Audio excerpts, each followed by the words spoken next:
صبح امروز در کاخ فرهنگ سغدیانی مرکزی ولایت مراسم جایزه سپاری فدراسیون فوتبال تاجیکستان دایر گردید. در این مراسم رئیس ولایت سغد رجب احمدزاده، معاون فدراسیون فوتبال تاجیکستان علیشیر اورونوف، ورزشکاران و مربیان فوتبال ولایت اشتراک داشتند. مراسم جایزه سپاری با صدا دادن سرود ملی آغاز گردید. بعداً رئیس ولایت رجب احمدزاده به مراسم حسن افتتاح بخشیده از دستاوردهای فدراسیون فوتبال ولایت حرف زد. پایداری صلح و ثبات در کشور شرایط فراهم آورد که ورزش تاجیک بخصوص فوتبال تدریجاً موقع ارزنده خود را در حیات اجتماعی مملکت پیدا نماید.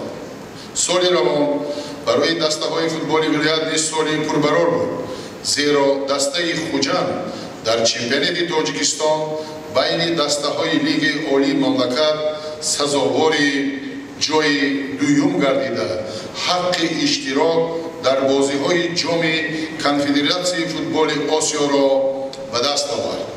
هیئت جوانان دسته مذکور باشد صاحب مدال‌های برنجی شده. دسته استرافشان پس از برگشتن به لیگ عالی صاحب مقام پنجم گردید.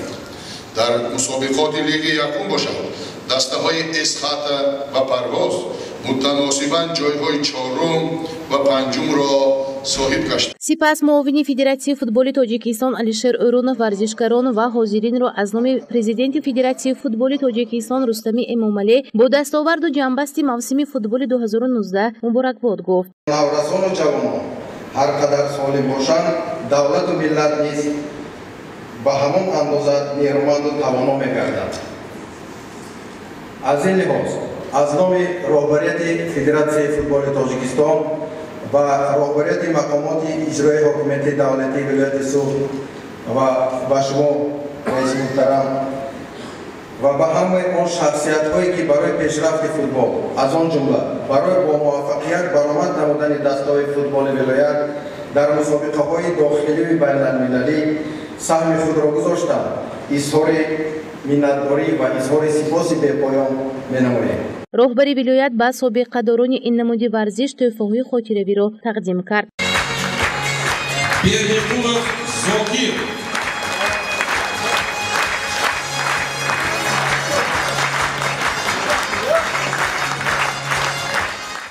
گفته شد که انکشاف ورزش، تربیت جسمانی و در این زمینه سالم گردانیدن جامعه سمت افزایش سیاست دولت به حساب می رود. محض با شرافت سیاست خردمندانه اساسگذار صلح و وحدت ملی پیشوای ملت محترم امامعلی رحمان، ورزش در تاجیکستان همچون جزء مهم ترکیبی و پر اهمیتی ارزش‌های فرهنگی گردیده رشد انکشاف دادن آن در بین طبقه‌های وسیع عامه یکی از عامل‌های مهم سالم گردانی جامعه به حساب می رود. باید گفت که سال جاری فوتبال بازان ولایت با یک چند مسابقه‌های داخلی و خارجی کشور اشتراک کرده با دستاوردهای نظررس نایل گردیدند. رهبر ولایت رجب احمدزاده گفت که واقعاً ورزش در همه دور و زمان قاصد صلح و دوستی و معرف کننده جهانی معنوی و سالمی ملت و دولت بود و من بعد نیز باقی خواهد ماند. اطمینان دارم که ورزشکاران از جمله فوتبال بازان سربلند شهر و ولایت من بعد نیز توسط کوشش و تلاش‌های ارزنده شهرت ورزش فوتبال ولایت را در مقیاس جمهوری و بیرون از آن افزوده بهر حمایت شان و شرف آن پیوسته مبارزه خواهند برد، گفت زمین سخنرانی خویش رئیس ولایت رجب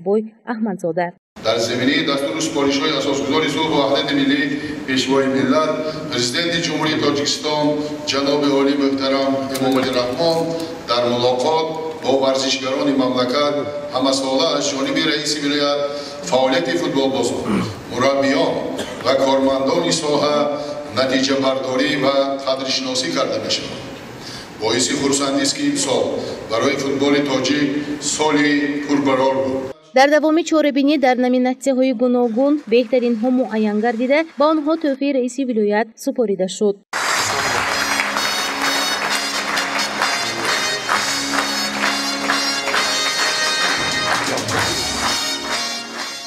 در فرجام جایزه سپاری از جانب صنعتکاران استرادی ولایت نامره‌های کنسرتی نمایش داده شدند. گزارش پروین احرار و منوچهر بختیارزاده برای برنامه اطلاعاتی پیام روز.